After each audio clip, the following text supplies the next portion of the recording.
औज़ुबिल्लाहिमिनश्शैतानिर्रजीम बिस्मिल्लाहिर्रहमानिर्रहीम।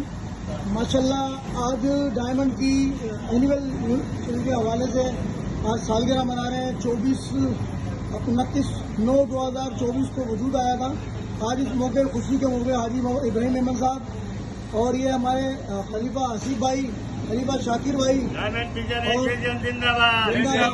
और खलीफा शामिर भाई, जहीर भाई, खलीफा मुजीब भाई, नेमतुल्लाह भाई, अदिल भाई, माशाल्लाह ये सारे मुस्तकबिल के उस्ताद हैं। हाजी इब्राहिम मेमन साहब इनके साथ हैं माशाल्लाह। और ये केक काटते हुए बिस्मिल्लाह रेडी उस्ताद जो मोहतरम जिंदाबाद जिंदाबाद।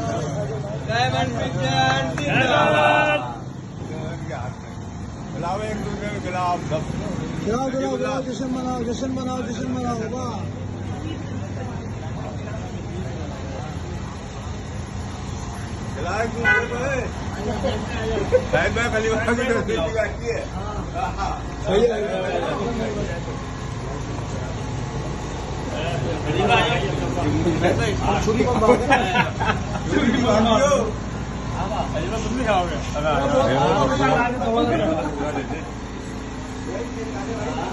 क्या दे दे